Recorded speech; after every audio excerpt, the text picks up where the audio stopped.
So in this fourth part of this unit, I'm going to talk a little bit more about data frames and indexes. So in the example so far, we've always just used a number from 0 to 11 to index the rows. But actually, if you think about the data we have, this is all data about heroes and villains, and all those heroes and villains have a name, so it makes more sense to refer to those villains and superheroes, those characters, by their name rather than by an arbitrary number, and then have to try and keep track of which villain is in which number. So to go and do that, we can use the setIndex method. So in this case here, I'm going to do df.setIndex until I'm going to index it by the name, and then we're just going to look at the first three rows.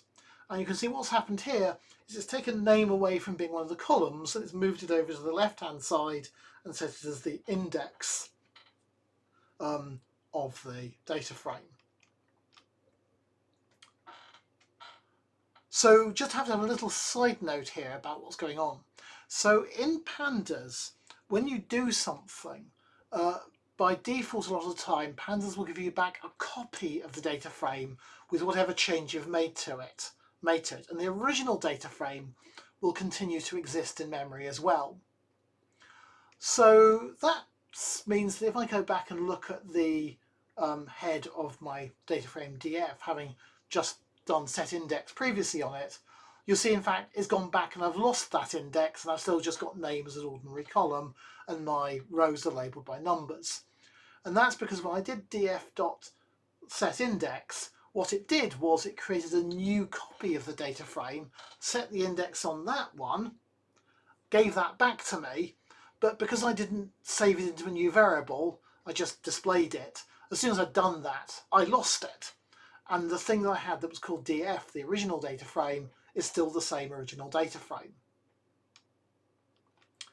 So what that means is that we either have to assign that data frame that we've created, that new copy, to a variable. That might be the same variable as the one we've just changed.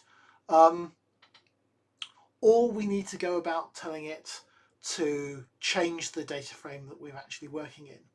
And a lot of Pandas methods will have a parameter called inPlace. And if I pass inPlace equals true as a keyword parameter into a method, then what I'm telling Pandas to go and do is say, do not take a new copy of the data, just change the one you've got already. Pandas will then not give me anything back from that method where I've changed it. So if I set inPlace equals true, then the return value from the method is going to be none. I've changed the original data value, but I'm not getting anything back from it. If I have inPlace equals false, or I don't specify it, then Pandas is not going to make a new copy. It's not going to change the original data frame, and it is going to pass me back a data frame to work with. So that means I have two choices if I want to go and change my data frame. So I can either not use inPlace equals true and assign the newly created and newly changed data frame to a new variable, or I can use inPlace equals true and I do not assign the result of the method to a new variable. Doing both or neither of these things has no lasting effect on your data frame. So if you do neither, if I don't pass inPlace equals true and I do not assign it to a new variable, then what will happen is Pandas will create the new data frame that's been changed, pass it back to the function, but I don't collect it, and so it just disappears. So I've wasted some operation, but I'd still at least have my original data frame. The really dangerous one is if you use inPlace equals true and you assign it back to the same variable that you were working with. So I had done df equals df.setIndex inPlace equals true. Then what happens is Pandas changes the data frame I've currently got working with. It then passes none back out of the method, which I then assign to the variable where I was keeping my data frame. So now the variable I was keeping my data frame now has a none value, and I've just thrown away all of my data. So doing both is really dangerous. Doing neither is just a waste of time.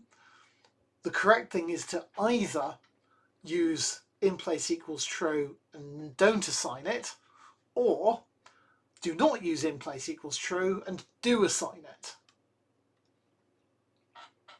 So either I do new df equals df.setIndex, or I do df.setIndex and have the in place equals true. These two will work and will both result in having a data frame that has a new index set. The difference between the two of them is that in the first line I create another data frame called new df that has the index set, and in the second example I just change the df I have. Now, of course, you might say, well, why would I want to take this dangerous route of doing in place equals true at all? And again, this comes back to thinking about what happens if you have a large amount of data. If you have millions and millions of rows, if every time you go and call a method on Pandas which does some small change to your data, it creates a whole new copy of all of your data, potentially tens or hundreds of gigabytes of data, that would be really bad because it would take a really long time for it to deal with all of that memory. And in that case, it'd be much better to just say, well, I'm just changing the one set of data. I don't want to create extra duplicate copies of my data. I just want to work with the one I have. So that's why we have the in place equals true or not. And you just need to be aware of what's going on. Okay, back to indexing. So once we have our new index set, then the .lock attribute is going to use that new index, and we're not going to use numbers to refer to rows. So that now means, for example, we can go df.lock square brackets because we're indexing, and then just quotes Batman. And that's because the row is now labelled with the name of the superhero, and so we can say we want the row whose name is Batman. And if you want a particular value, then you can say what's Batman's strength, and it comes again, you're referring to the row, which is called Batman, and then the column, which is called strength, and that gets you the one value. If you try using .lock with a number, having changed the index to something which is not numerical, it's going to give you an error, because it's going to say, I don't have a superhero whose name is 2. If you need to put the index back to a number, then you can use df.resetIndex. Again, this will generate a copy of the data unless you use in place equals true. So if we do that, then you can see that it puts the name back as a regular column and re-indexes things 0 to 4 again. If we want to index with a number after we've changed the index, so after we change the index we can't use .lock with a number, but we do have a .ilock, stands for integer location, which allows you to index everything with numbers. So whereas .lock uses the labels that we've given to our rows and our columns, in other words the column names, and now we've relabeled the rows with the name of the superheroes, the superhero name, .ilock, integer location, will always work with numbers.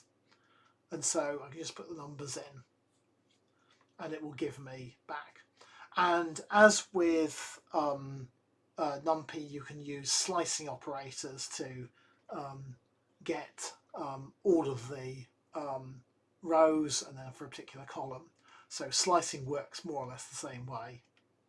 And there's also .iat, which does the same as at does, but only works with integers as well.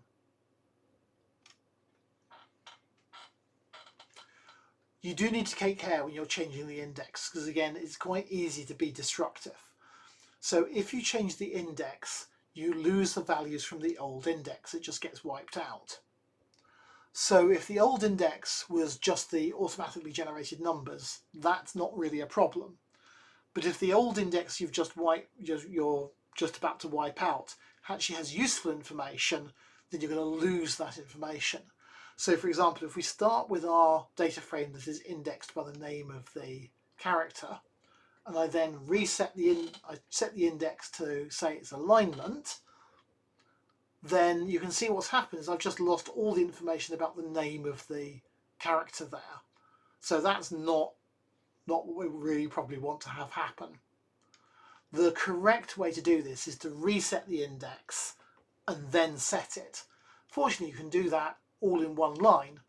So by doing df.resetIndex, I undo indexing by name, and then I can immediately call .setIndex by alignment, and that now sets the index to the alignment data. And you can see then, unlike the first example, this has preserved the name of the superhero. Of course, indexing by things which don't have a unique value is possible, but it might not always be a good idea.